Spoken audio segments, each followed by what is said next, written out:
Hello, everyone, and welcome to another episode of Observable Flutter. My name is Craig, and I am your host. And today we're continuing my adventure, our collective adventure, building an infinite zombie shooter game. And in the previous two episodes, if you've not seen them but are tuning in today, first of all, welcome. And in those previous two episodes, first one just kind of set up some scaffolding, got that all going, and in the second one, actually uploaded an actual game map and got camera mechanics working correctly. The only problem with the game map was that nothing in it was real. So there were houses, and you could just kind of walk up the walls and on the roof and whatnot. And I really was tickled last week referring to that as climbing mechanics in the game. But today we're going to fix that and make those houses and objects like trees real, so you can't just walk through them. And then if there's time, might even add some pathfinding, but I don't have any zombies in the game yet. Honestly, pathfinding might have been a little bit ambitious of me to put in the card title, but we'll see how far we get. All right. Well, let's get started. So I think I'm going to begin with a little tour of the code that we have from these previous weeks. So let me blow this up so it's legible. Maybe this is too big. Let me know what y'all think. Is this too big? I can only see a couple lines. I'll leave it here for now. Let me know in the chat if this is like cartoonishly big or just right or some such. Name Top Secret asks, what is the Flame version you're using? Well, the latest, 1.8.2. So a little tour of the code. In main.dart, we have very standard stuff. I'm initializing a single instance of the game, passing it into the root app. And in that root app, basically just, not even using a scaffold, just going straight into, I don't even know if we needed the material app, to be honest, but basically going straight into this game widget. This comes right out of Flame. And then we're excited about our game, which we just saw up here was called a zombie game. So zombie game has in it a world, and this is not the movie, but this zombie world contains all the stuff. So all the terrain, all of, any houses, fences, doors, eventually maybe zombie spawn points, stuff like that. This is all going to be specified in the world. And last week, we got the camera component working to follow the player around the map. And in here on load, we're adding some sprites and honestly not really using many of them. Well, we are using the adventurer, but I don't think we're using this town one anymore. That's being loaded separately through a program called Tiled. And where is the tiled implementation here? What's going on? What's happening? I thought that was in this file, isn't it? I know I committed all the code at the end of the last episode, so it should be there somewhere. Yeah, land is a file we're not even using anymore. This was from week 1. Can get rid of that. Yeah, world. It should have been. Oh, I was looking at the game. I thought I was looking at the world because I'd started talking about the world. There we go. Okay, so in the world, this is what contains all the stuff. Here we set up just kind of the size of everything based on how big our tile map is and then how large we're scaling it in the game. This land map or list also just unnecessary. That's from week 1. It's obsolete because we're now again using this tiled component that I was talking about. And it's pretty fun. You use this other software called Tiled to build a map. You put down sprites where you want them, and then this exports an XML file that is kind of an industry standard, and so Flame also supports it. And you can look right at the file itself, and it's just a bunch of really fun XML. But actually, the fact that it is plain text here is pretty handy because I was doing a little research for the first part of this, and you can figure out what the API is to consume all of this data by being able to read the XML. So that's actually quite handy. So in the world, we load up the map, we add a player, and put those both in this world component. Again, in Flame, there's a component tree, just like in vanilla Flutter, there's a widget tree. And ultimately, we tell the camera component to follow the player, and that kind of gets us to where we were last week. Added a little extra stuff here to make sure the camera couldn't go out of bounds, but that got our game feeling close to, started to resemble a game. So it was pretty exciting. And I'm going to just run it real quick so we can see where the last stream ended up, and then we'll carry on. Oh, nice. There's an error. What is this? Asset doesn't exist. Oh yeah. I've been making this one modification. Every time I export the asset, I have to figure this out. It's exporting with a certain path that the tiled program thinks is correct, and it's not the correct path for Flame and Flutter. So I've just been making this edit every time I export the map. Not a very robust build system, you might say. All right, so now we have our map, and our player can walk around. Nothing obstructs the player. Oh, hey, here we go. I was looking at this earlier, and I wasn't seeing the castle, but now the castle is there, so that's great. Okay, so this is where the last 2 weeks got us. We can see the cameras following the player. When we go to the edge of the map, the player can go all the way to the edge, but the camera doesn't clip into nothingness. And you could design it differently. You could put half the camera's worth of like mountains or obviously impassable terrain, so the player always stays centered, but we didn't opt for that. And here we are. So now we're going to make it so that you can't just climb this house, and you can't walk through trees and stuff like that. So let's get started. Now,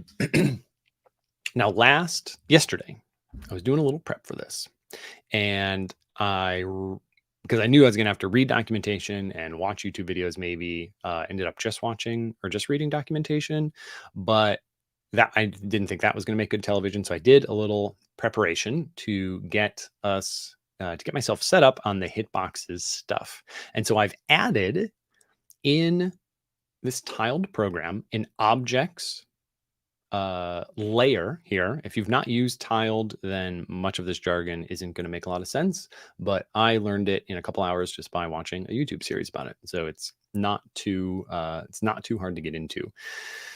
And you've got different layers here. So I've got the ground layer that also, apparently not all my ground is in the ground layer. I found it very easy to put tiles in the wrong layer. And then I have my objects layer. And these are object sprites.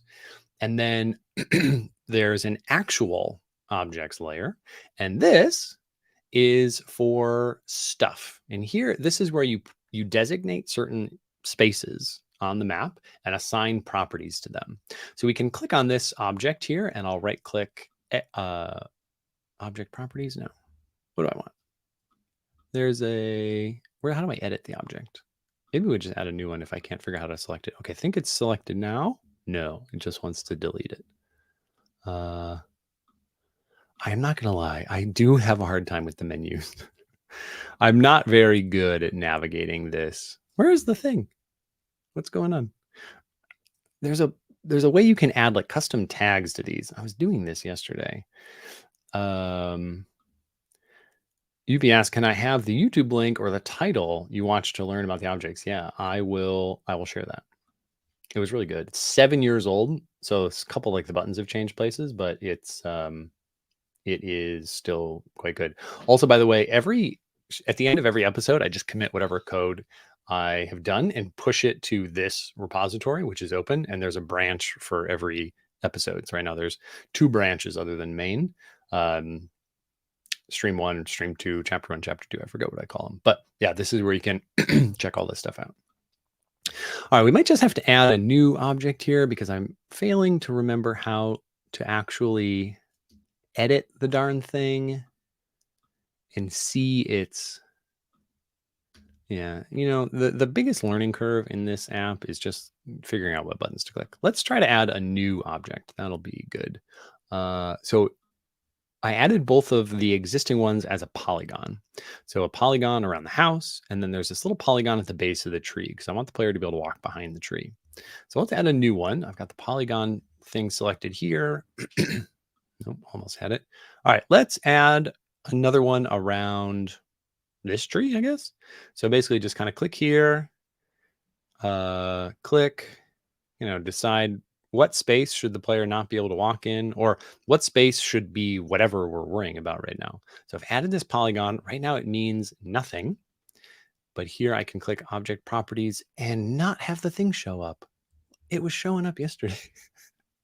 I don't know what. Yeah, none of these are it. I don't know what these screens even do. It was just a pop-up. Oh, it's on my other monitor. Goodness gracious. Okay, here we go. So you can name them so that you can find them in code that way. I haven't really thought too much about how I would super organize these. All I've done is add custom properties. So I'll add another one right now. And the thing I was naming this was blocks movement. And it's a Boolean. And then, of course, this does block movement. And now I think, oh, I'm about to draw another one. I don't want that. Now, I bet I can click another one, object properties. There we go. It's on this menu again. So we see that is actually, this was set up yesterday. So now both of these trees and this house have a polygon defined around them with the tag blocks movement set to true. Pretty exciting. All right. Now I'm going to re-export this because in my code, in what's in the app right now, this last one that I've added isn't there. So I'll say file, export. Is that window going to another thing? Maybe I need to do export as. Here's the window. Okay, world TMX, save, replace. Looking good. Now we'll go back to world TMX, make this edit again, assets. All right. So we're ready to actually use these objects. And I did a little homework on this yesterday, so I kind of know what to type for the first part of the stream today. So we have some polygons that are now defined in this map, and we can actually see them in the XML file, which is just really fun, I think. So we've got our different layers here that we were just looking at in the tiled program itself. Here's layer 1 ground. We saw that, and this encodes all the squares, which asset is in them, I guess is what this all means. And then there was object sprites. So this specifies where the houses are and where the fences and that castle are, whatnot. So most of this layer is empty, which we can see a lot of zeros and then some other assets. And then if you keep scrolling down, we get to the objects layer. Maybe you could name these better or something, but objects layer just has the stuff that we were just talking about. So we've got a blocks movement object here, and it has its starting coordinates. Actually, it took me a minute to figure this out yesterday, and it might take me a second to remember because I just deleted everything that I wrote. And then it has all of the points. And I believe, yeah, all of these points are relative to this point. So this specifies this whole polygon, and then there's just these other ones. And I didn't give them classes or names or anything. That actually would have made this probably easier to read. But for now, I only have one kind of polygon, and that is unwalkable terrain. You can't walk through a tree, and you can't. We're deleting the climbing mechanics from last week. You can't just climb up the house. So this is the XML file, and we need to get this into game components in our Flame code. So let's get on with that. So it all exists in map. Then there's an object. So remember, map is a tiled component, but components are the primary thing in Flame. And then all of the actual tiled goodness sits on this attribute called tiled map.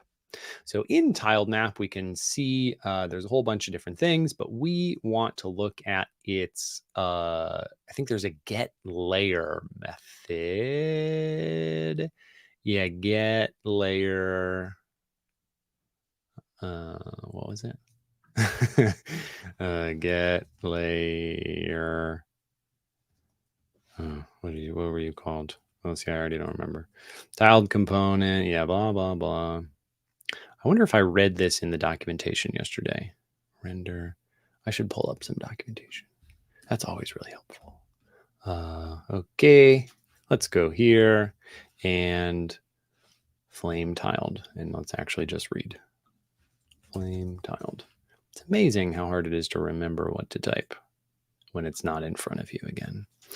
All right, so like always, Google takes you to, well, not like always, but often Google takes you to the original version of Flame, which Flame folks, y'all's SEO game must have been on point for that initial release. All right, flame tiled. This is what I'm using, and layers. Yeah, this is what we want. Oh, get layer. Is it just a floating method? Well, that's weird. Doesn't seem right. At its simplest, layers can be retrieved from a tile map by invoking get layer. I wonder if we don't even have to do the dot tile map thing. I'm gonna close this. So map dot tile map dot. It wasn't from here, right? Get layer. No, tiled map. Oh, tile map. Okay. Get layer. Oh, I think I wrote the wrong thing. All right. So yeah, the layer that we want to get is an object group, which I deduced yesterday as I was doing prep by seeing that they're called object groups. So I thought, well, I bet that's what we want. So object group. And then we give it a name, I think it was. Yeah, my blah, blah, blah. So for us, that name is objects. So we'll grab that. And there we go. I guess they should be single quotes. Okay, so we now have all of the stuff that we've defined in our map. So this will be the object layer.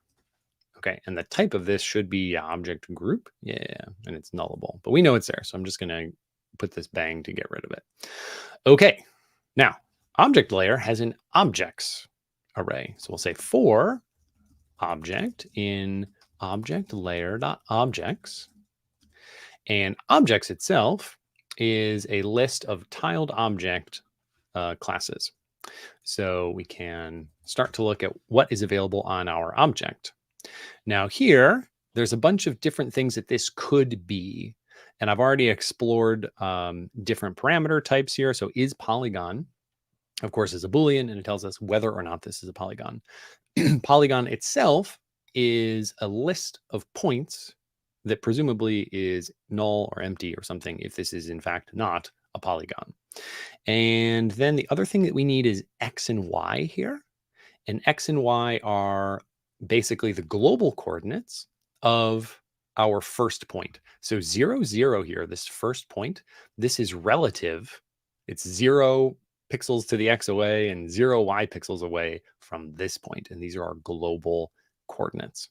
So we can say actually, we kind of have to make a few checks. We'll say if object.is not a polygon. So if you're not a polygon, then we'll continue and not examine this one in the loop. And we can also say if object, now there's the properties as well. Where were the properties? Oh, properties right here. And remember properties in tiled itself, wherever that app is, looks like it's in this same window. Properties were where I said can block, or no, blocks movement equals true. So we should find that in the properties array. So properties. And for this part, I did a little bit of digging because properties is just a list and it's kind of annoying. But there is some really nice, this was what called a tiled, what do you objects? Tiled object. Okay, so tiled object here has, there's some nice little helper. All the properties are like indexed by name. What was that called? Okay. I don't know where I found that yesterday. Maybe it was, what's in properties? So what did we say this was? This is a tiled object. Okay, so now it should be able to tell us what properties is. Custom properties. There we go. Oh, yeah. We have to click on the custom properties class. There it is, by name. So this will allow us to not loop through the list ourselves and whatnot. Yeah, Clint Purser's on it. Custom properties. Thank you. So yeah, custom properties there. So this means we have a by name object. And oh wait, I didn't name them. What am I talking about? I think I just have to do first. No. Oh, should I give these names? Was there like by tag or something? How did I do this yesterday? What was my thinking? Back in the tmx.dart file. Oh, the property has a name, right? The object itself does not have a name. The property, of course, does have a name. Duh. One day. Okay, so we'll say by name, and this was a map. So it's not a method. We'll just, that means we can ask, do you have the key blocks movement? Which we should spell correctly. And if you do not have that key blocks movement, we will return. I'm kind of assuming here that this will never be set to false because then I would just not have the property at all. So in some sense, this doesn't even need to be a Boolean. It's actually just its mere presence indicates truthiness, but we'll worry about that later. So if you don't have block movement, you return because you're some other property. And right now I'm just worried about the unmovable terrain stuff. And now I think we're ready to start thinking about the points. And the first thing that I did yesterday was I just wanted to make sure I was understanding where they were and that I was measuring stuff correctly. So I started to make, I was adding these really simple components to the game. And, oh, 1 second, I gotta send someone a message here. So I was adding really simple components to the game and just drawing like a little red square in spots to be like, yeah, those are where I put the components in the tiled map. So let's do that again. So remember, object.polygon is a list of points. So we can say for final point in object.polygon. And these are points. And a point is basically like a vector 2, similar to a vector 2 in that it has 2 doubles. In fact, I don't know why it wasn't a vector 2 now that I think about it. So we can just add a component here. So we could say add, and I was playing with a rectangle component yesterday. And the position of this is going to be a vector 2, where the x value is the point.x and the y value is the point.y. And then I wanted it to just be a little red square, so we can add a paint for that. And this is the same paint that comes from Flutter. So we'll add, could add just painting here, but I'm about to use a color as well. So we'll add material. And this paint is going to have a, I think we just say color equals like colors.red. So let's test this. I remember having more lines of code yesterday, but I don't know what they were. So we'll see here. Now let's run it. Let's see what we get. So hot restart. It's thinking. We're back in the game. Now we don't see any red squares here, which could be because I did something wrong, or it could be because I did it right, but I'm at the checkpoint that I expected to be at, which is that all the red squares are up in the corner. Nope, they're not even here. Oh, I do remember one thing. I had to give them a higher priority, so they draw above the map. So priority, the map has a priority of 1, if I remember correctly. Actually, I think it's literally, nope, don't remember where I specified that. Okay, back to the game. Do we have red squares now? Well, still no. Nice. Okay, great. Our first bit of debugging. What am I doing wrong? Vector square. Oh, you probably need a size here. So this would also be a vector 2. Oh yeah, for some reason I thought I had the size specified just from this position, which is of course bananas. Okay, so we've got a little thing there, back to the game, up to the corner. Haha. Okay, so we have some red squares.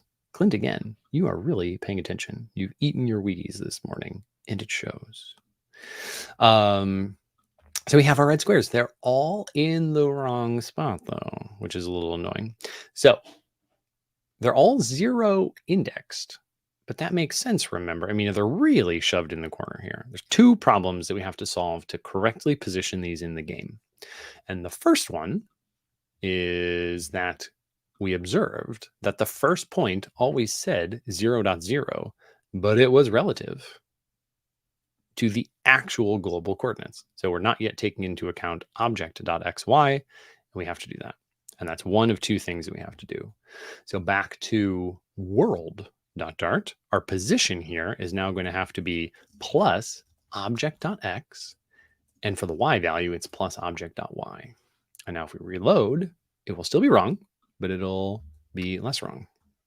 So I scroll over here, and all right, we've got our points here. And you can kind of see that the house is outlined here, and then we have our 2 trees outlined, and they're kind of positioned relatively to each other, but they ain't in the right spot. And that is because we are scaling up the entire rest of the game.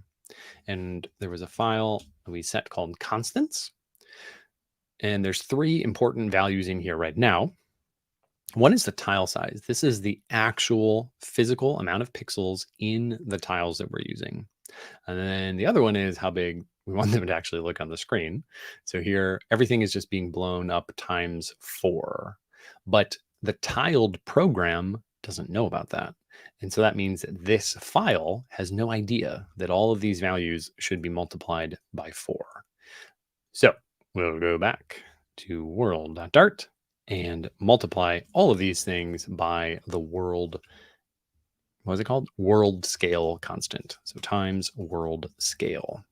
And then here we'll say parentheses again, and times world scale. And it'll format for us.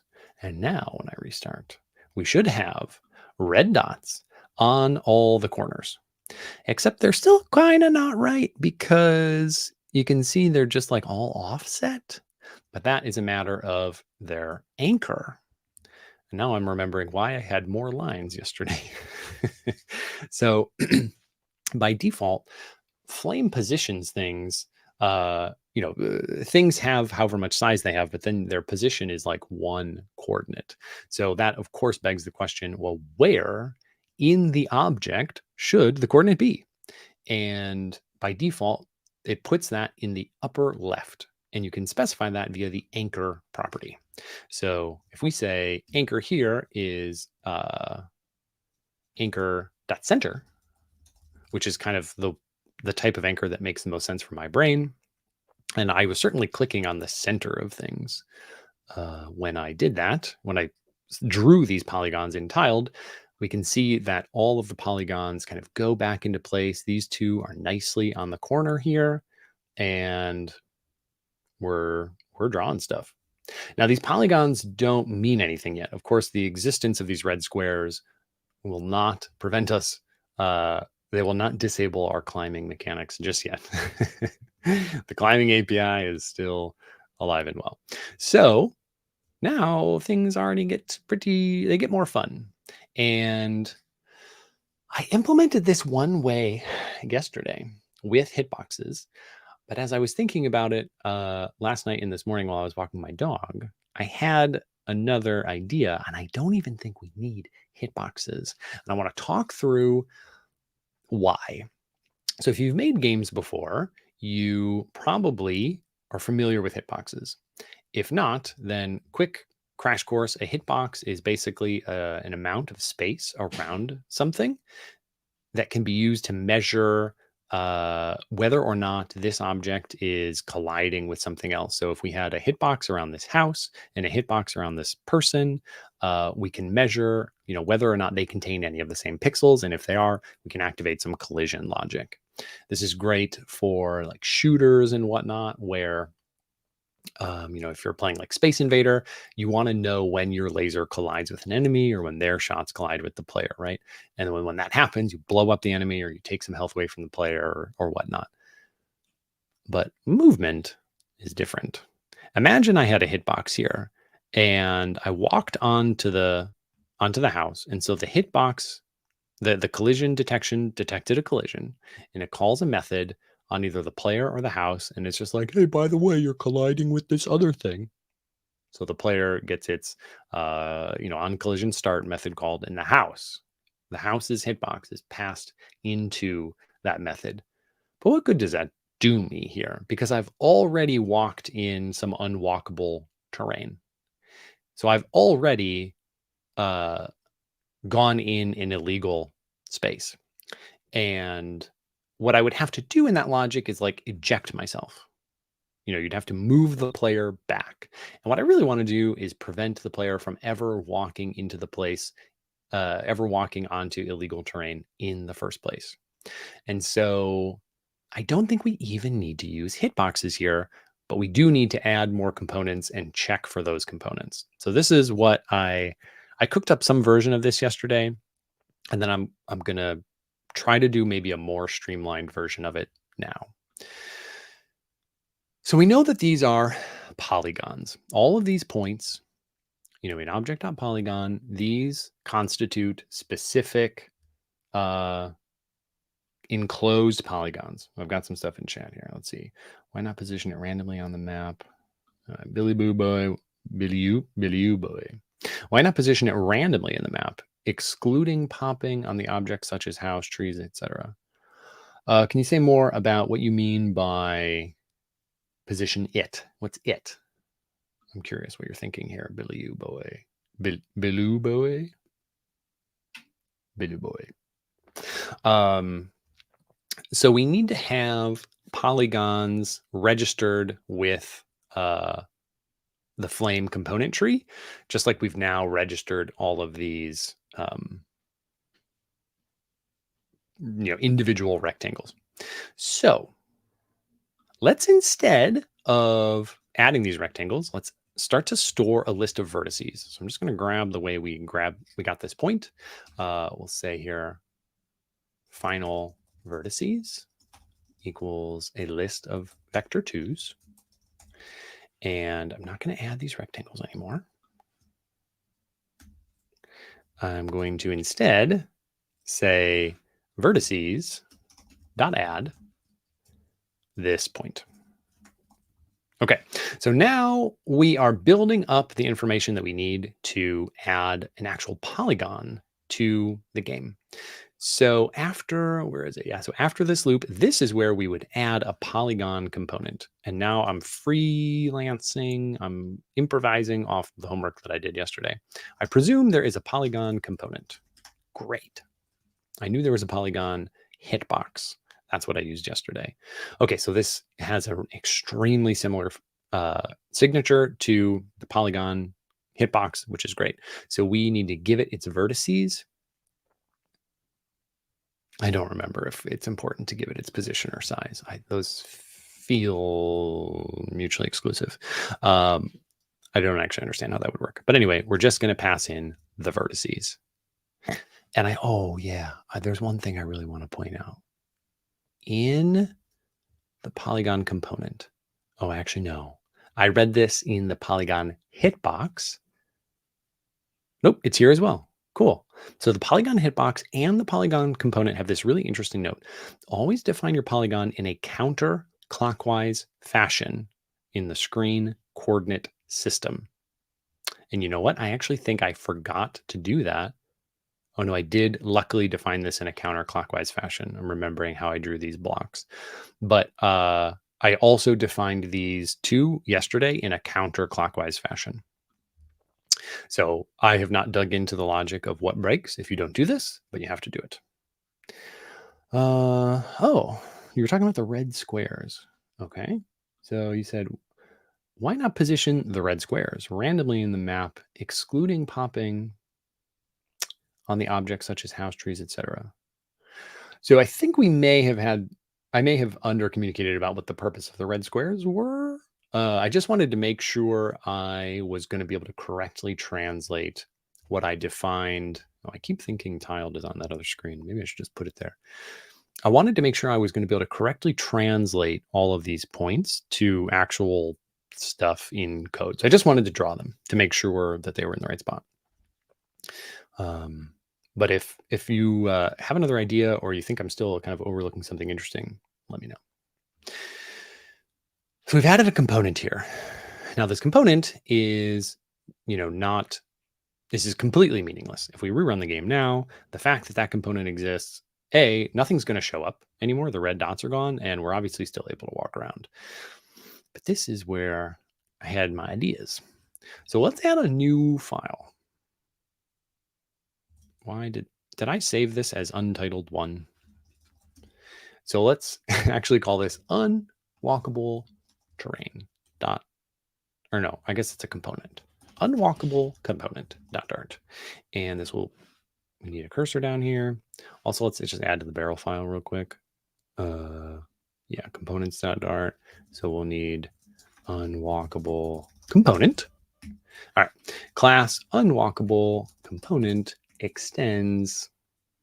I guess it extends a polygon component now, doesn't it? Okay, and in our constructor here, all we care about is the vertices. So this is super dot vertices. Oh, it's interesting that you can use the underscore outside of the file. I guess they probably had, this is a really interesting exception to the private variable rule. For a super constructor, you have to be able to see it. I'd never thought about this before. Interesting. Okay, so this unwalkable component has no purpose other than to identify the role of this polygon component. So now we are not going to add polygon components anymore. We're going to add an unwalkable component. Now the unwalkable component still doesn't block movement. So again, this is pointless. But now we get to the exciting stuff as I close all these other files. In player.dart, where we move around, this is our movement code that we were working on last week or two. And, oh yeah, so I guess we can revisit this real quick. When you press different keys, you update the movement vector. And then when you release keys, you again update the movement vector by either zeroing out the value or setting it to the other direction if you're still pressing the other key. And then in the end, you have a movement vector set. And the movement vector actually always exists. Starts at 0. Every tick of the game, we figure out what direction are you moving, how fast are you going, and how much time has gone by. And we add that vector to your position. Then we clamp the position to make sure you can't leave the game area. So this is it. And I reasoned yesterday and did wire up, but with a hitbox that I now think I don't need, that this is where we can prevent moving into an illegal square. So imagine, remember I was talking about here, if I wait until there's a collision detection, that gets triggered, that means I know I'm already in an illegal spot. And what would I do in it would be on collision start, and then you get your intersection points, and then the other hitbox that you're bumping into, and it'd be like, okay, cool. I'm colliding with something and it's a house or whatever. And what am I going to do? I'm going to have position dot add, and I'm going to have some negative movement vector of what I just did or something. And I hope that this is correct. And I hope that it's called in sync with this or something nasty. And I'm definitely not sure that I'm not going to kind of stutter against unwalkable boundaries. So I don't want to do this. So instead, let's see if we can prevent movement in the update method if you're trying to walk into an illegal space. And when I say let's see if we can, I already did it yesterday, so I know that we can. All right. So this is, I'm going to try to remember what I typed yesterday. And my thought was, back to the game. Oh, Bobek. Finally caught it live. Oh, you watch all of the videos and just wanted to say thanks for the cool content? Oh, shucks. Well, you're very, very welcome. And I'm glad you had a free Thursday morning, evening, afternoon, or night. Or I guess could it be Friday? Is it Friday for someone in the world right now? I think so. Maybe it's Friday. I'm glad you're here. So what I thought we could do is decide, well, if I'm heading up, then let's get the top center anchor of my character and query the game, the component tree for what components are at that spot. And this is a thing that you can do in Flame. And if any of the components are unwalkable terrain, then I will simply zero out any of the up movement from my movement vector. And the first thing that I was doing was zeroing out the movement vector entirely. And that would mean if you were kind of heading toward impassable terrain like this diagonally, as soon as you hit it, you just stop and be stuck. And you wouldn't slide to the left like you'd kind of intuitively think should happen. So that that was a really terrible experience. And then I realized, oh, right, we don't zero out the movement vector. We just zero out the up component of it and allow the player to kind of keep sliding across the impassable terrain.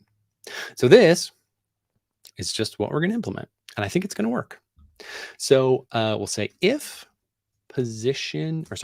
movement.y is less than 0. So this means we are moving up. Oh, you know what? We could add maybe a little helper on this. Oh, no. It's just a vector 2. All right, I'm not getting into that. So this means we are moving up. So we can grab the position of, position of, and then we give this an anchor, I think. What does position take? It takes a vector 2. That's not what we want. So we probably want position of anchor. And this takes an anchor. Cool. So this is going to give us the global coordinates of this component's anchor.top center because we're heading up. And so this is our final, we'll call this new top. Oh, you know what? I actually need to add. I wonder if this is going to not work. Oh, this might move like 1 pixel into. Okay, sorry. I'm thinking about a bunch of different things here. Let me slow down. I have not actually updated the position yet. So for the first frame that the player is clipping illegal terrain, I think this may not calculate. This is like the old position. And so if we're just barely clipping into illegal terrain, this won't know about it yet because we're about to move into the illegal terrain. This change to our position value is what's going to move us up another 1 pixel into the illegal terrain. So this line won't find it on that first frame. Then this line will move you into the illegal terrain. And then the next frame through, we're actually clipping now at the start of the update function. So then this method would detect, and this is, by would detect, it's the code we haven't written yet. And so then everything would kick in and you wouldn't be able to move more than 1 pixel into the illegal terrain. I think we can live with that for now. Actually, let's do it better. Let's do it better. So let's update our position. I think this will just do it. This will prevent clipping 1 pixel. We're gonna remove the value. Actually, I think we don't need this anymore. We're gonna remove the movement speed if. Oh, maybe we can save the original position. Yeah. Original position equals vector 2. Or maybe we can say position.clone. Is there a clone method? Wonderful. Okay, so we have our original position here. Save this to use after we zero out movement for unwalkable terrain. And then here we will kind of fake update the position so our anchor calculations take into account what movement we want to do this turn. Okay, I didn't do any of this last night. I'm just thinking of this now. Hopefully this is correct. Let's find out. Okay, so we're getting the position, the top center of us. And now this is where we use this cool API that I hoped Flame would have, and it did, where we have a reference to the game. by way of has game reference as a mix-in on our component. So that allows us to say game, and then every component, it turns out, so the game is a component, the world is a component. All components have I don't remember what it's called, have some method, components at point. There it is. And the point that we care about is the new top of where we're going to be. And so here we'll say for final component in all of these components. And now we just check, are any of these components unwalkable terrain? If component is unwalkable, oh yeah, it's a component, not terrain. I think I called it unwalkable terrain last night. Yeah, let's import all the components. Okay, if the component is an unwalkable component, then our movement vector can't go up anymore. Oh, you know what I've just realized? I don't want to actually zero out the movement. I want to have a value that is movement this frame, because the player is like still pressing the up key, and I don't want to zero out that value, because then when they get to the edge of the house, they should keep going up immediately. But if I zero out their movement here, they'd have to release the key and press it again to move up. So we're only going to manipulate the movement this frame variable. Okay, so movement this frame will now have its y value set to 0. So we were going up negative y coordinates. Remember, 0, 0 is always in the top left. So we were going up, but we concluded that our new top center position was going to intersect with an unwalkable component, and thus you cannot walk up on this frame. But we are not setting the movement this frame to 0 because we want to still be able to slide along the house. We want to be able to slide along the house is just a pretty funny sentence. All right, let's quickly make these other changes. So this is, we are moving down. So our position of anchor is, we'll call this one new bottom. And this is the bottom center. And here again, we set the y value to 0. Now this is, if the x is less than the 0, that means we're going left. So new left. Suddenly our code base is sounding a little political.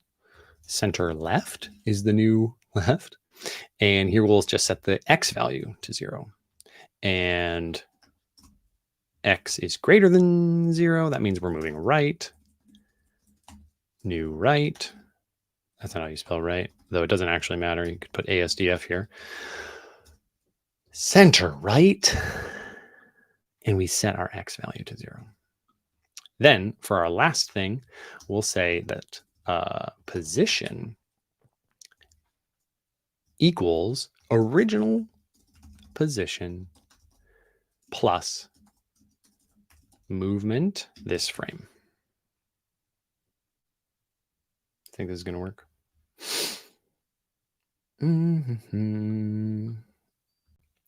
Stalker Prod. It's an interesting name you've chosen. Maybe a break when collision to not go through the whole loop. Interesting. So, oh, yep, absolutely. Great point. This is an excellent point. Just an excellent point. Nice. Thank you.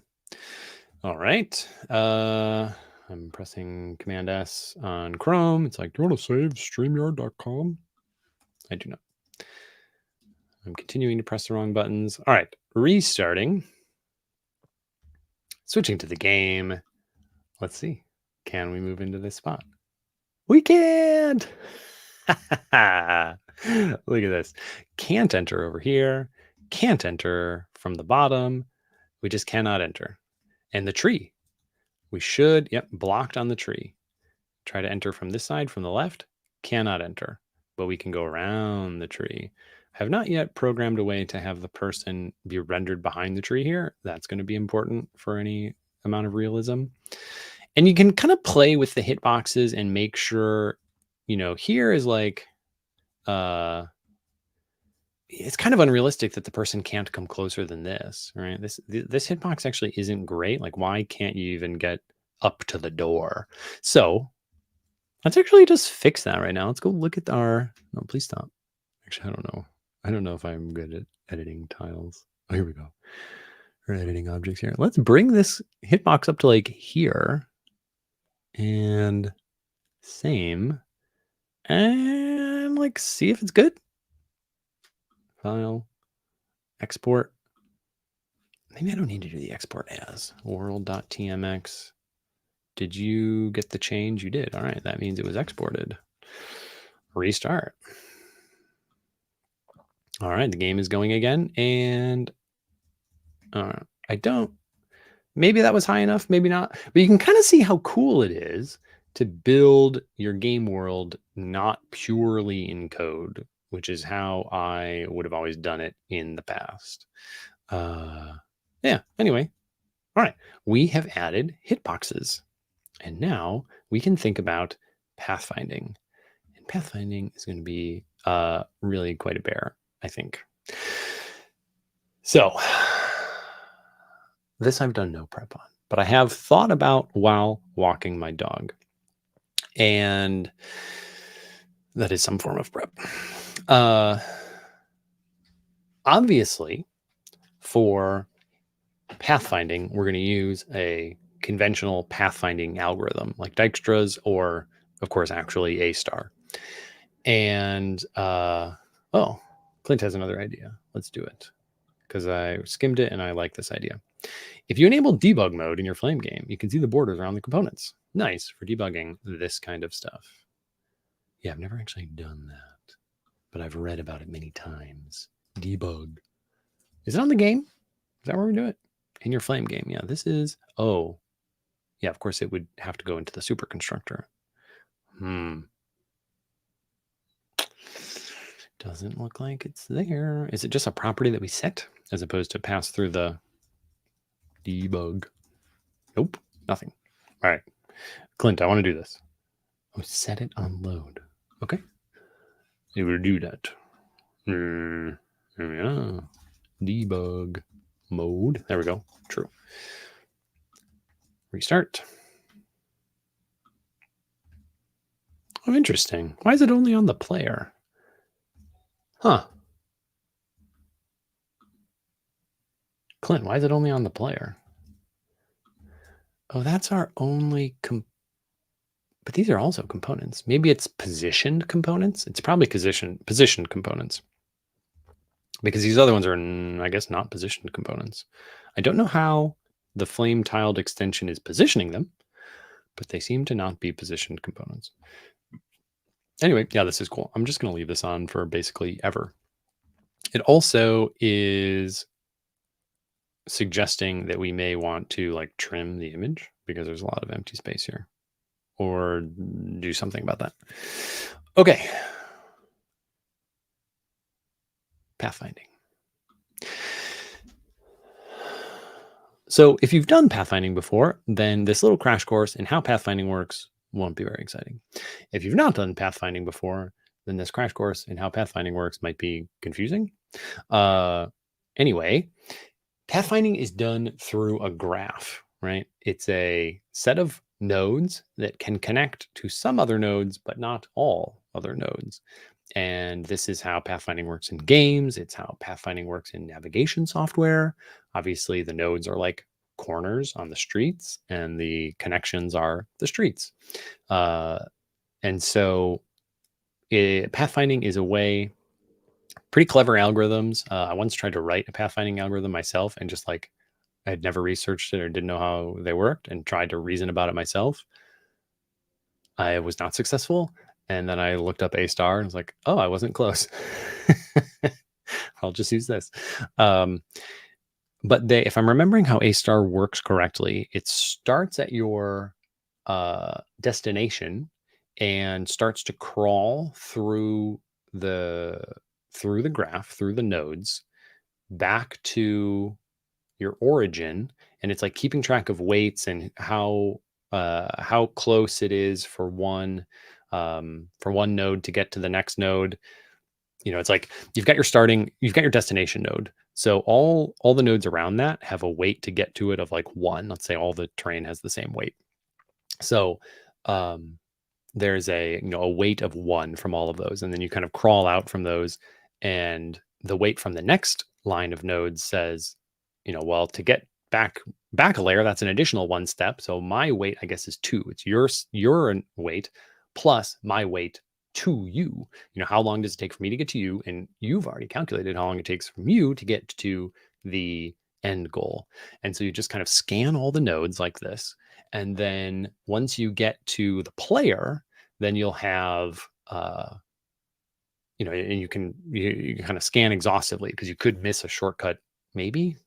Oh no, yeah, you always expand through the lowest weight as well. All of our weights here are 1, so it's not going to be a huge issue for us. But anyway, once you have a set of nodes that you've explored, you pick which one has the lowest weight, and you look for its neighbors, and you kind of keep going until you eventually find the player.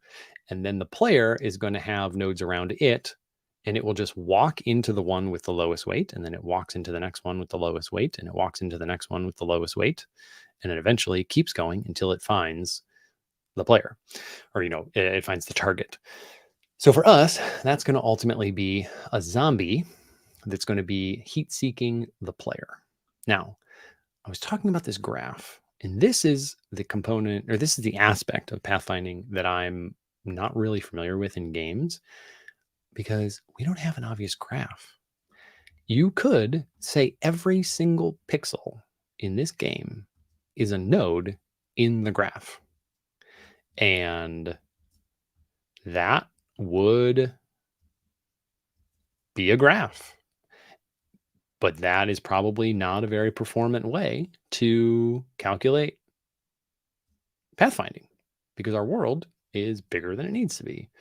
And also, lots of games have big worlds. So I think there's got to be some clever tricks that game developers do for this. And this is where I'm really just freelancing and kind of guessing on the fly.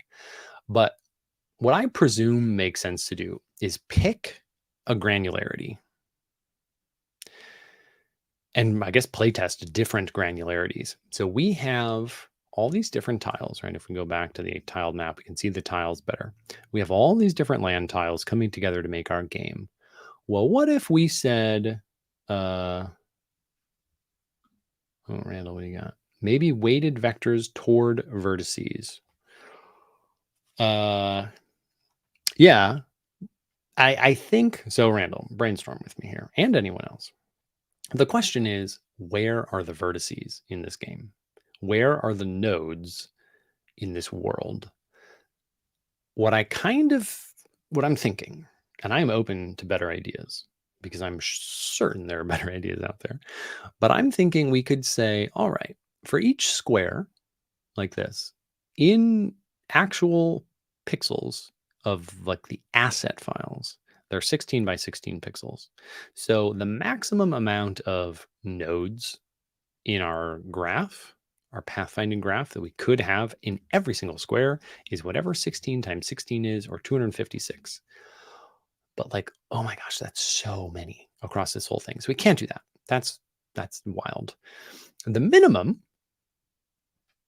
granularity that we could have is simply 1 node, like in the center of the square, or maybe top left corner, or whatever we pick. Okay, that would also be a possible node, right? That's a possible granularity we could have. It's a possible graph.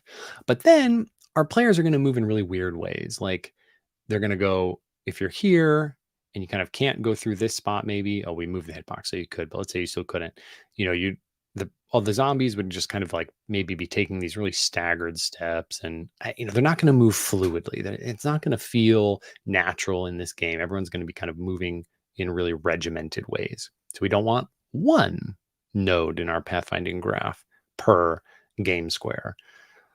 I don't know what the right number is. Maybe it's like 4 per square. Maybe it's 16 per square. I'm not sure. Randall, what do you got? you could look for corners instead of lines in your source data or any non-walls.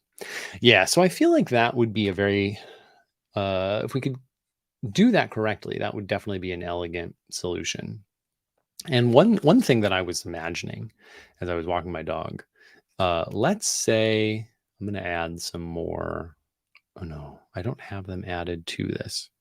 All right, I'm going to get real silly and creative here. Oh, this is a perfect one. Okay, ground. No, we'll put this in object sprites.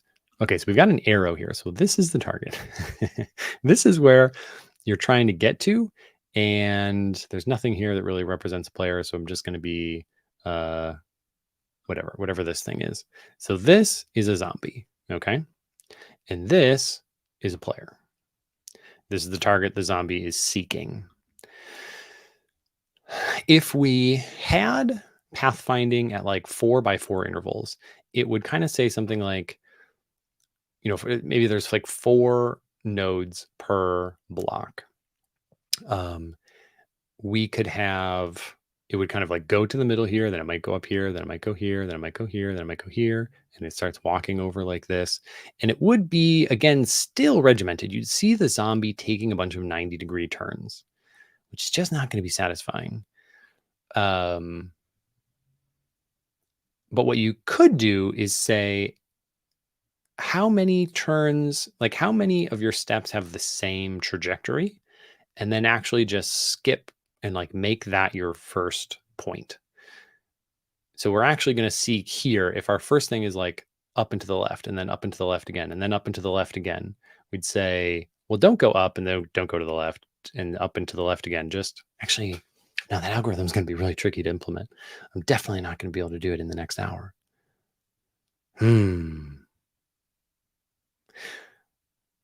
So Randall, you're saying look for corners. So another way we could do this is you could draw a line between your target and the, again, I feel like this is just going to be nuts. You could draw a target between your line, your actor and its target, what it's seeking. So the zombie and the player. And you could say, all right, do we intersect any unwalkable terrain? If we do, if we don't, that's easy. Just go on that line. If we do intersect walkable terrain, then this is where like that algorithm would come in, where we'd need to figure out, okay, which of our corners is kind of closest to some mixture of closest to us, or maybe it's just, no, wouldn't be closest to,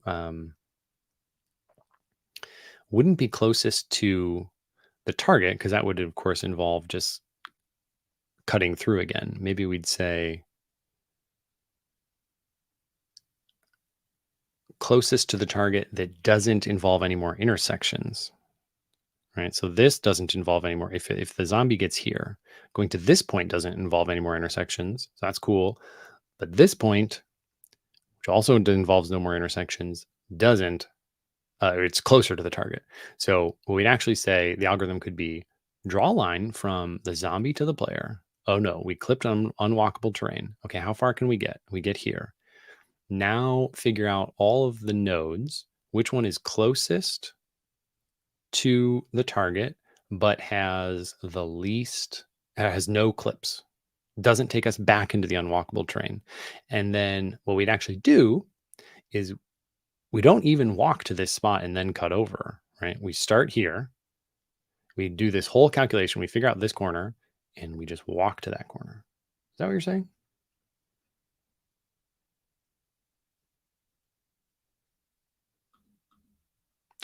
The Bresenham algorithm takes a diagonal and turns it into a horizontal and vertical steps. Is that what I want? I mean, I kind of want the thing to move diagonally where appropriate. Michael Schwartz says, step 1, go directly to the target and find out if a box prevents the next or present move. Yeah, that sounds like what we were saying.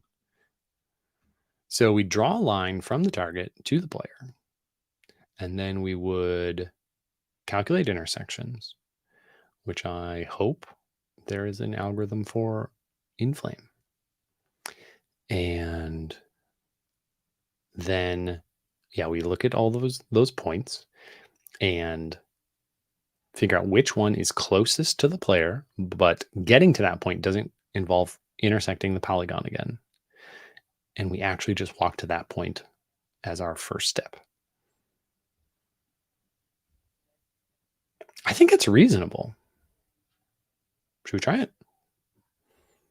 I never thought I just wasn't going to use A star, but maybe I'm not going to use A star. I have no idea. I've got a little bit of time left. Definitely not enough. See how far we get.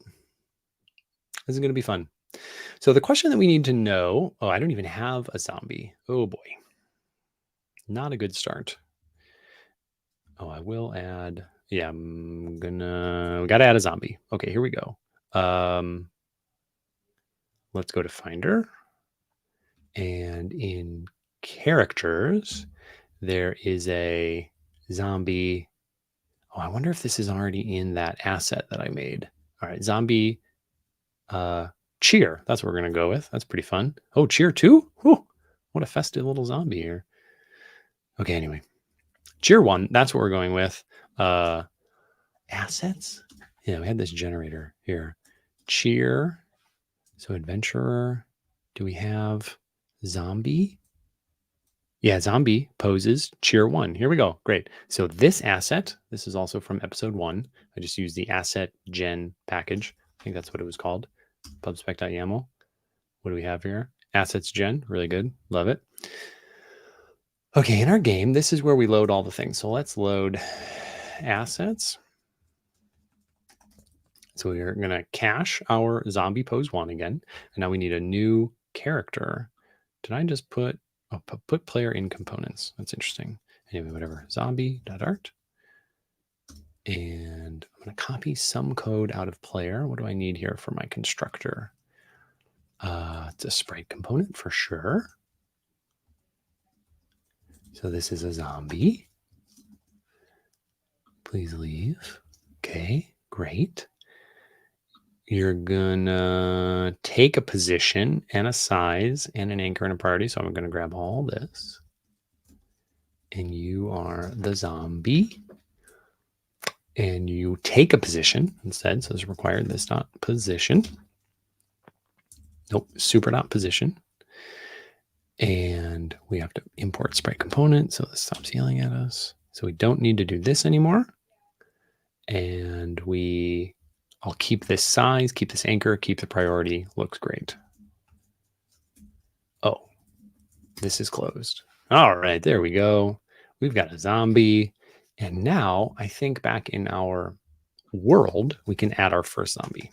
World.dart, of course. I'm going to get rid of this commented out code. Let's add a single zombie. Oh, sure, we'll do it up here, I guess. Zombie.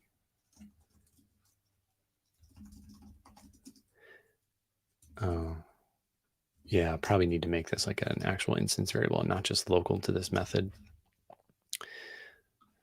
Late final zombie import. Oh yeah, components.dart.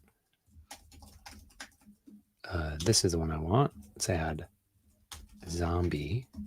Okay, now we can get rid of this redundant import. Okay, we've got a zombie. It needs a position.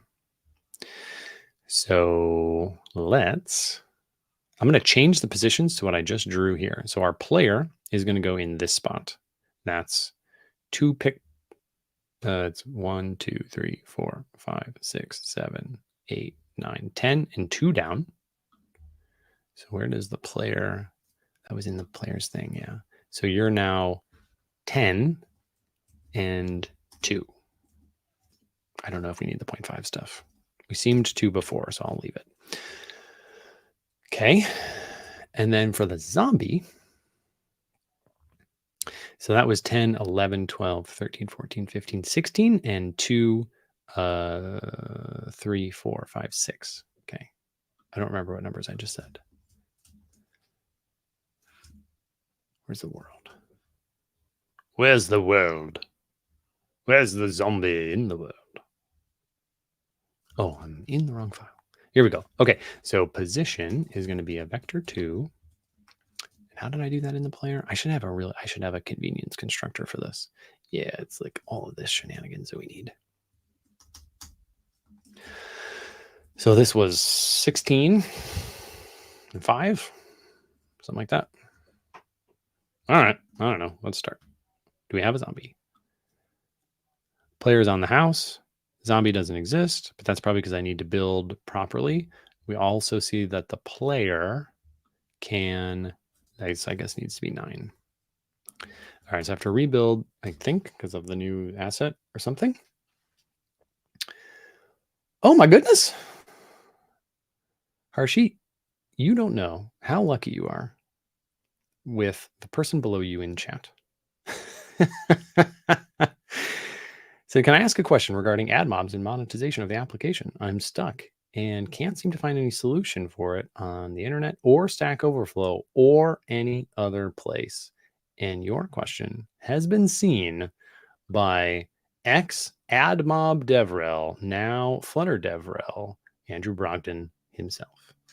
Oh, I didn't add the zombie. Thank you, Fadi. Yeah. Man, that's like the old, in the early days of Flutter, folks would change values in their widgets and not call the please render method. And that's why that was all wrapped in the set state method. So people would stop doing things like updating some values, but forgetting to press the please render button. And I have that all the time in Flame. I'm always forgetting to add the component. Okay, nice. We have an error here. We're moving forward. Sprite does not equal null is the assertion that failed. Indeed. So the player, where did I set the sprite in the player? In onload. Yeah. So in the zombie, here we go. Except, oh, you need the game ref? Does the player have the game ref? Yeah, it does. Okay. We'll add you to the zombie. With has game ref. Probably have to import some stuff. Like experimental, because has game reference is replacing has game ref. And we add the zombie game. There we go. Now we have the correct one. So let's go back to zombie game and grab this thing. Make you not look like the character. Bring in the actual assets file itself. This might work. That's not the right one. Hey, we got a zombie. All right, it's too far over. Let's bring it back to the left and down more on the Y. So our zombie was added in the world. And this is way too much. Let's go 14 and then lower. So 6.5, refresh. This is going to be good. Haha. All right. We are ready to have this zombie try to seek the player. Oh, it's getting exciting now. Also, Harshit, I'm just so happy for you. This is some high quality attention you're getting. Okay. We need to draw a line from the zombie to the player, and we need to figure out where does that line intersect any unwalkable terrain. Oh boy, don't know if these APIs exist in Flame. Don't know what I'm doing. Void onload. Here we go. And it's an override situation. Okay, let's Google it. Flame calculate line intersects components. And I'll add Flutter Flame so Google knows what I'm talking about. How to calculate the relect of a raycast. Oh, raycast. Yeah, that seems like a word I want.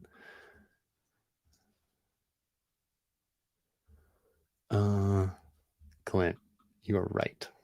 That is correct. Magic happens when you tune in live. Thank you for your reading. My English is not good. I bet your English is great. Okay. The formula for calculating a reflected vector, that's already not what we want. But we might see some methods that we're interested in. So test game, create boundaries. What does create boundaries do? La, la, la. Ooh, a lot of stuff here. Looking good, Mr. Game. All right, I'm going to actually scan through these hours. So we do have a raycast method. Ooh, this is a raycast method on a component. Does that mean we can raycast from ourselves? Raycast. No. We don't seem to be able to do that. Okay. Where did this come from? Is it a mix-in maybe that we have to add? Forge 2D game. Oh, that feels like that is a 2D physics engine. Feels like a place that would add raycasting. Let's go to the bridge packages and click on Forge 2D. Nope. I don't think this is going to have what we want. Joints. Is that all that Forge 2D does? I thought it was like a whole 2D physics thing. All the docs here are about joints. Maybe I'm actually just not clear on what Forge 2D is. Interesting. I don't see anything else here that suggests it's gonna like add the capacity to do raycasting. Actually, let me go to the packages documentation itself just to make sure.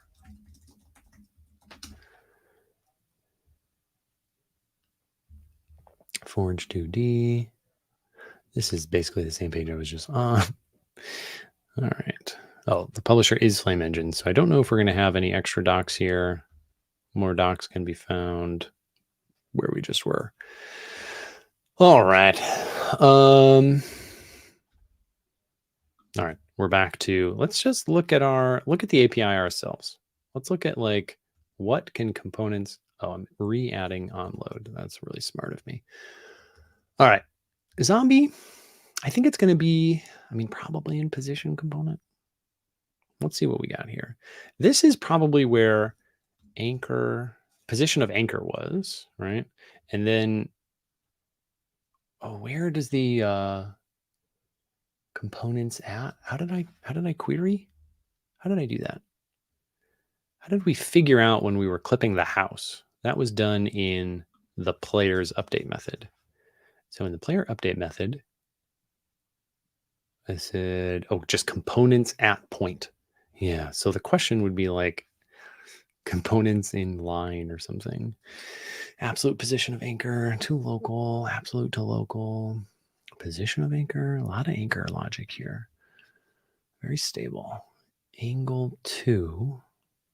That could help us like flip horizontally, flippity flip, flip, flip. Render debug mode. Oh, nice. Render tree stuff. Absolute rect. Set by rect. No lines. Okay. It feels like it would be in a position component thing, but let's check component. Because maybe components at point. Yeah, components at point is actually defined here. So it could be in this file. All right, let's scroll through these functions, see what we get. From the top, component, looking good. A lot of docs. Wish I had time to read them. Scrolling down. Okay, loaded, mounted, removed, parent, children factory. I love when programming yields funny names. Find parent, first child, last child, ancestors, descendants, propagate to children. Man, we needed a state tax in here. Find game, contains, on game resize, unload, on mount, on remove, parent resize, update to on children changed. Well, they are going to grow older, Render tree, add to parent, add all, add child, remove, bunch of remove, change parent. Whoa, man, that's cold. That's real cold. You can't just swap parents like that. Contains local point, contains point. Yeah, if what we want exists, it's going to be here. Components at point. Oh, yeah, now we get into priority. Interesting. Interesting. You know, I have an idea. The polygon component has collision detection mix in. Ooh, interesting. Okay, I'm keeping that in mind, and I might combine it with what I'm thinking right now, which is that yesterday I was looking in the polygon component. And for that, I'm going to go back to world, because this is where I can, unwalkable. Now I can click on polygon component. So this, I think, has its own contains point method, right? And the contains point involves lines, global vertices, render debug mode, contains point. Get edge is outside. Oh, no, they didn't go with the Raycasting algorithm. I thought we might get to see some Raycasting stuff. Okay, so has collision detection mix in. That's quite a good idea. That's what we're gonna do. Let's look there. Zombie world has game ref. I'm just gonna say has collision detection, so I can click on it. I don't have to remember to get rid of it. All right. Actually, let's read a little bit. Keeps track of all the shape hitboxes in the components tree and initiates collision detection every tick. Hitboxes are only part of the collision detection performed by, what we could do? What we could do? Would this be silly? What if I added a line component from every update cycle? I add a line component from the zombie to the player and give the line component a hitbox. And then when the hitbox collides with a polygon, which of course it would also have to have a hitbox,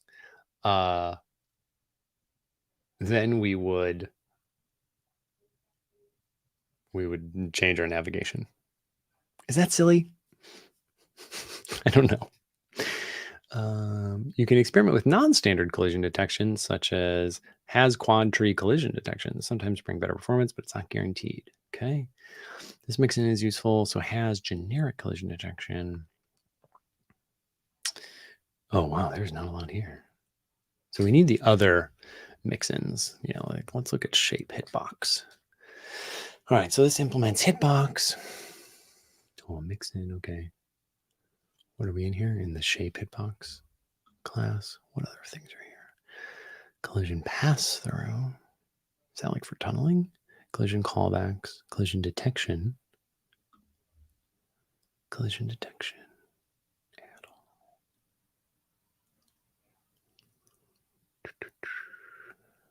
all. So, yeah.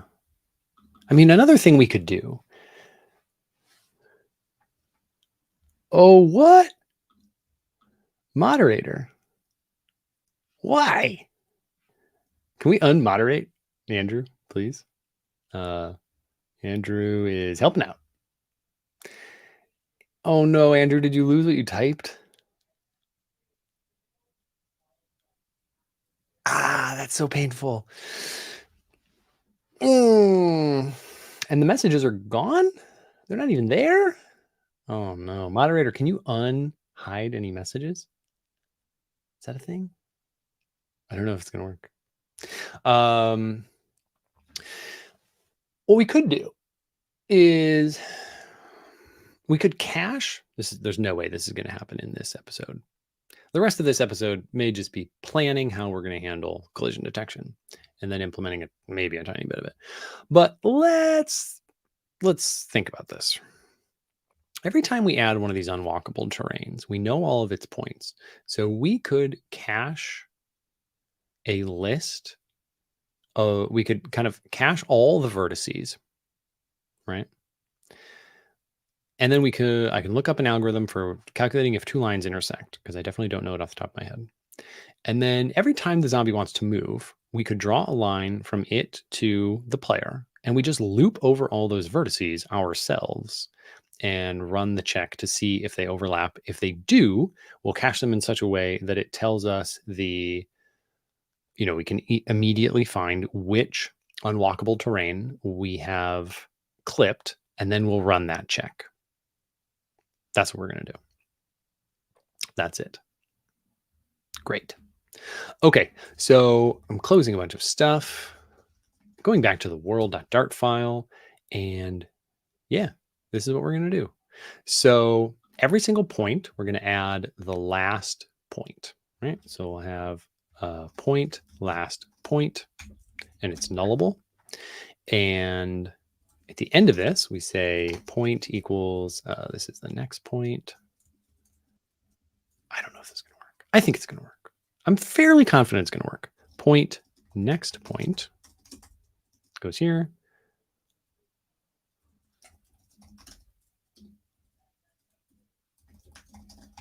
I guess we should call this like last point or something. Oh, I did call it last point. All right, what are you complaining about? Vector 2. What's the problem there? Vector 2 can't be assigned to type point. Indeed. Okay, so we had our last point. Yeah, we're just going to do this in vector 2s, actually, now that I'm thinking about it. All right, vector 2, blah, blah, blah, blah, blah. Great, great, great. So every time here, we will say if there is a last point or this is the end of the list, we have a line to add to our cached list of lines, right? So there's probably a line class, but I'm just going to make one up real quick. And it's going to have a start and end vec2.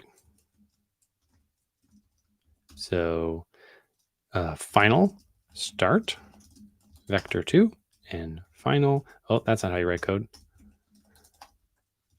Vector 2 and final vector 2 end. Okay. And then we add the constructor, this dot start, this dot end. Okay. Very simple. So if there is a last point or this is the end of the list, then we have a line to add.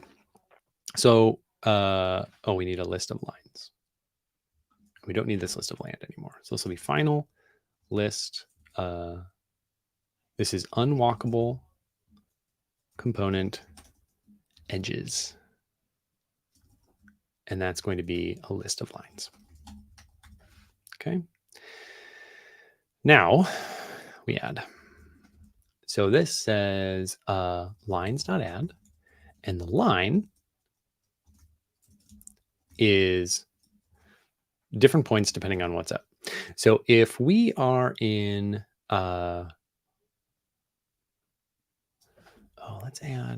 let's make next point go up here too. That'll help us get the last one. Next point. All right, so in the list, we just say if last point does not equal null, then we add this line of, it doesn't really matter what the start and end is. Well, maybe it will. We can figure that out when we look up the intersection algorithm. But last point and next point. Oh, I didn't call it lines. I gave it a better name. Unwalkable component edges. Okay. And then at the end of the list, we add, end of the loop, we add another one, which is the last point that we had. So that's here. This is the end. Oh, no, it's the start. Last point. And then this line ends at the very first point. So vector 2 first point. I'm just being lazy here because I don't want to calculate all of this again. Can you unselect, please?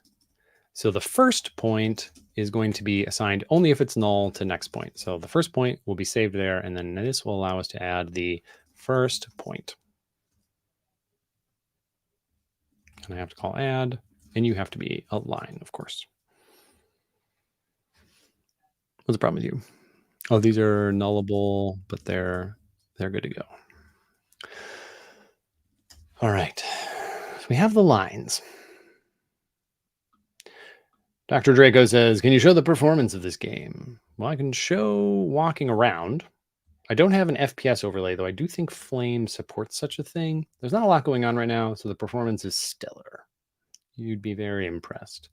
And did I create Flutter? No. I actually found Flutter around the 1.0 release, and I immediately realized I liked it a lot. And then I applied to Google so that I could work on it. And here we are. Andrew, I presume you will retype that stuff up and share the info, maybe on Twitter, so everyone can benefit. But I haven't really followed the question, so maybe Twitter is not the appropriate place. All right. So we have our lines, and I actually want to add them just so we can see them drawn. Let's do that. Every time we add a line, let's add a component for it. And this will be add a rectangle component. Oh no, maybe we need a line component. Is there a line component? So I need like a rectangle component, but like skewed. That's the thing. Yeah, I'm not going to add these. Pretty sure the positions are correct. All right. Now I need to look up, calculate if two lines intersect. Intersection of two lines. Okay. Let's consider the following case. The equation a1x, b1x plus c1. What is c1? Where did c come into play here?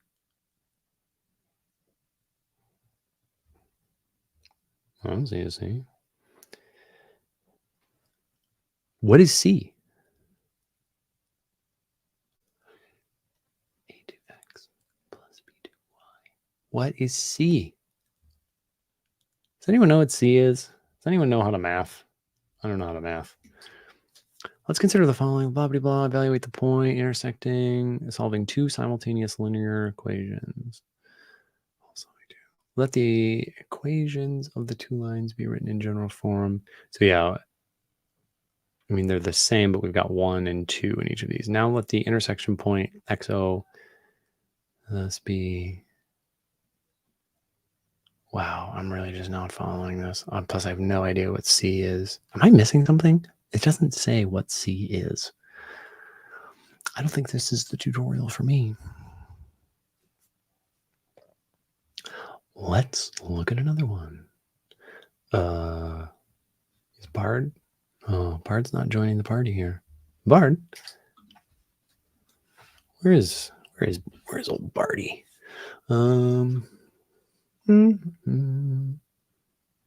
Again, C. Oh wait, this one actually said what C was. Why did it jump to some other page? Line intersection. Okay, one of the most common line intersection. Despite the fact that it's so common, a lot of coders still have trouble with it, like me right now. First question is, what form are we given our lines in, and what form would we like them in? Good question. Ideally, each of our lines will be in the form AX plus BY equals C, where A, B, and C are the numbers which define the line. Is this like standard geometry? You're just supposed to know what C is? I think of a line as 2 points, XY1 and XY2. Okay, definitely don't want this. Do you use Chat GPT when you develop? No, but I do use Bard a lot, and it wasn't showing up on this search. C may mean the center of intersection. Yeah, but I'm calculating that. I guess we solve for it is the idea, maybe. Here, maybe, sir. C is a pure integer? I'm not sure what that would mean. I'm not going to lie. Anyway, regardless of how the lines are specified, you should be able to generate 2 different points along the line and then generate A, B, and C. AX plus BY equals C. What is C?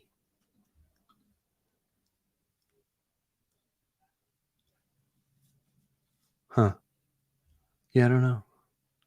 Finding a circle from 3 points. Yeah, There's a bunch of fun stuff here, but it thinks I know what C is.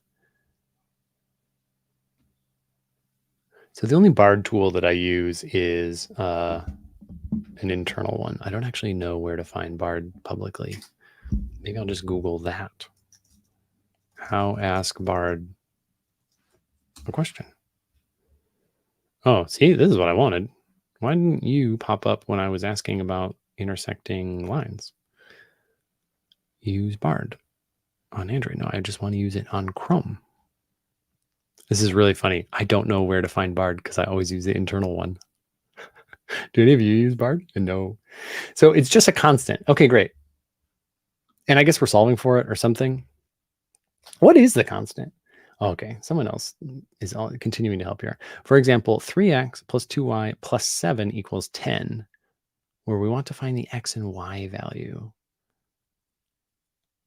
3x plus 2y plus 7 equals 10. That's a line? I mean, that's an equation. That can represent a line? Man, my high school math is so rusty. I got a math minor in university, and it feels like it needs to be revoked. Standard linear equation format. Open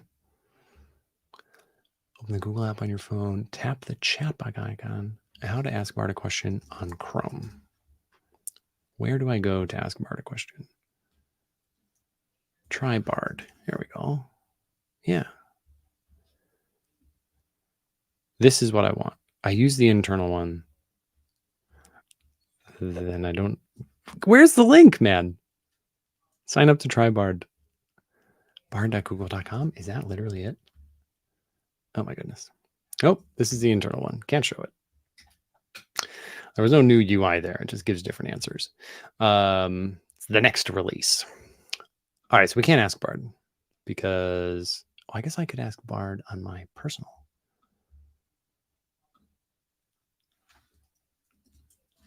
Bard.google.com. There we go. This looks promising. Try Bard. I don't know. Sure, whatever. Just, man, I know Bard's an experiment. Everything's an experiment. Okay. Please write a function in Dart to determine if two lines are intersecting. I'm pretty confident that the next release will... Oh, Bard was just updated. Oh, nice. Here we go. Okay. Are lines intersecting? Check if the lines have the same slope. If they have the same slope, they are not intersecting. Okay. A list of doubles is line 1. So this is line 1's double, but you can't, a double is not a line. You need coordinates. I don't know if this is right. Okay, let's see here. So line 1, 1, 2, 3, 4. This isn't a line. Is this a line? This is a point. Am I missing something? This is not a line. I don't think this code is working. View other drafts. I would like to view other drafts. Well, that's kind of neat. Okay, this is the same. Oh, this is a line. This is a line. Okay. So what does this do? This is slope 1. Oh, I like it. Check if the lines intersect by finding the point of intersection. Oh my goodness. This is absolutely, impossibly, there's no way a human brain could ever make sense of this. But I will bring it in and test it. Are lines intersecting? I think I'm just going to write a test for this, and then that'll be the end of the day. I might not even have time for that. So let's say so this will be a list of double, and like as list, I'll call this. So it's friendly for that component. So our as list here is going to say, we just return start.x, start.y, and end.x, end.y. And then let's get our slope as well. And what is the slope of a line? Line 1. Okay.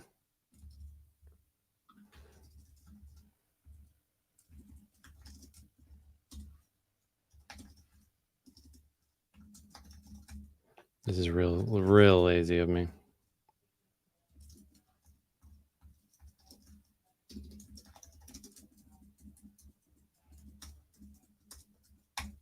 All right, in theory, that's the slope. Let's write a couple tests.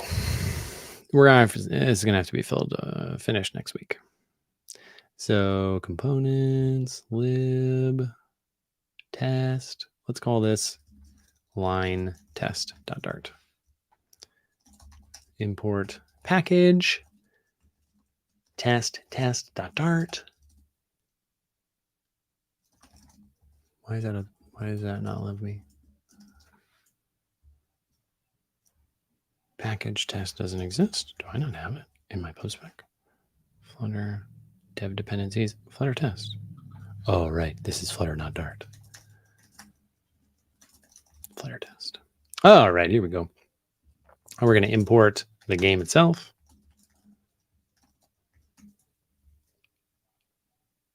This was in components, right? It's in the world. So we'll just put it here.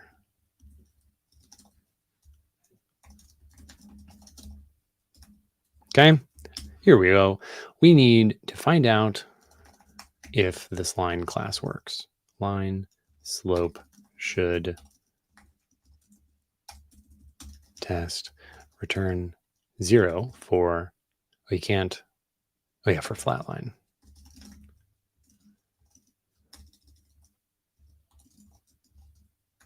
Yeah, we're going to have to check things like not having infinity slope, not dividing by 0.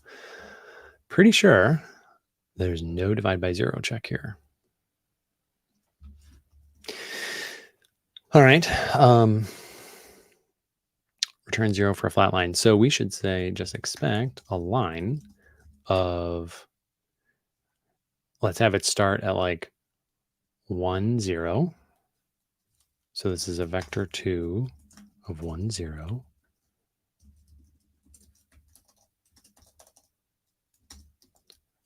Wow, can't type. Vector math. 64, right? So we got our vector 2 here. This is x, 1, 0, and it goes to 2, 0. That is flat. So dot slope should have a value of 0. Oh, can't type. So Flutter test. We've got one test. Does some generated code work? 2 lines can be defined by 4 points. So the intersection will need 4 inputs. Yes, I agree with that 100%. Which is why, each of these lines needed to have 2 points. All right, the test failed. What happened? Negative 0.5. All right, let's look at the code. So 0.1 minus 0.0. This is the starting y minus the starting x.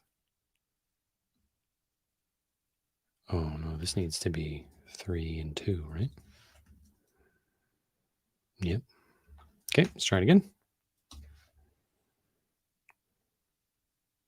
Classic, infinity. Divided by 0. 1 minus 0. No, 0 minus 1 is negative 1. Divided by 0 minus 2. I don't know. I'm going to do this later. This will be next week.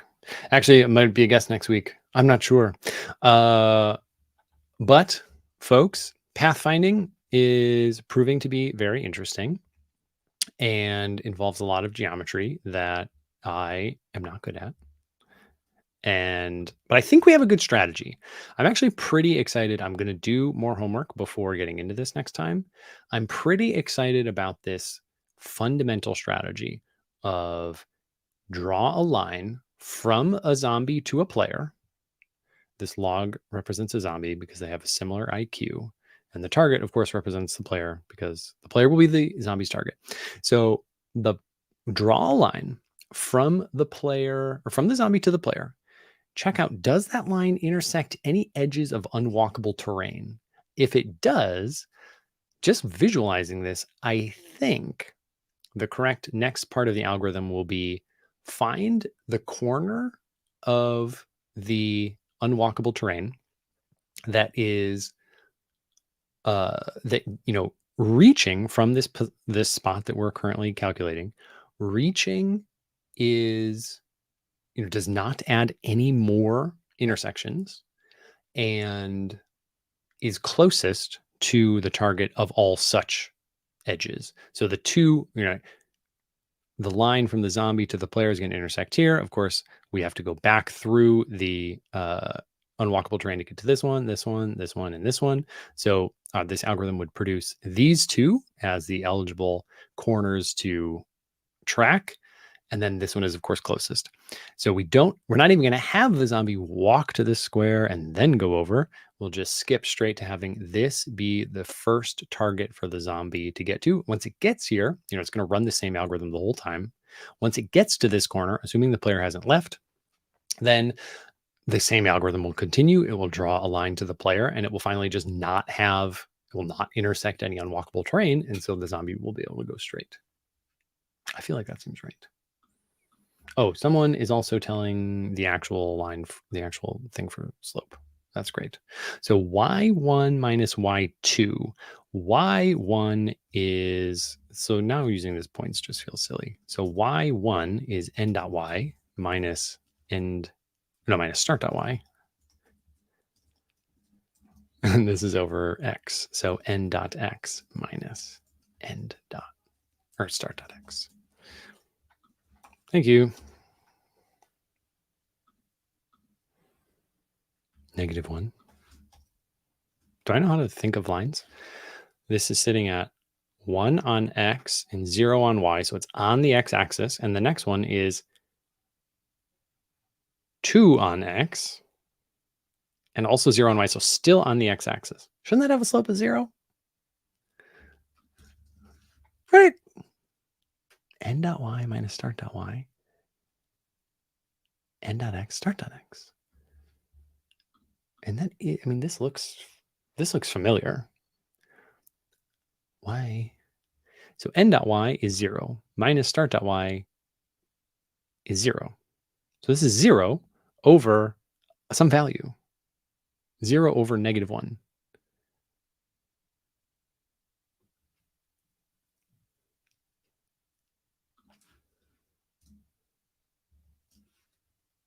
X.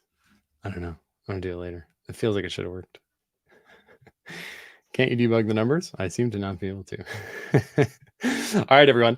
Got decently far today. And I'm going to also talk to the Flame folks, just see if they have any like Raycasting stuff in Flame. They've had everything that I've wanted in the past, and they probably will today as well, for this. So who knows? The next time I pick this up, there might be we might be pressing an easy button that basically tells us the answer. But if not, we're going to do some line intersection logic. I'll probably enter the next stream with that part figured out so we can just get to the good stuff where we know if lines are intersecting and what slopes are and boring things like that. But that will be an adventure for another Thursday, another Observable Flutter. And until then, everybody, have fun.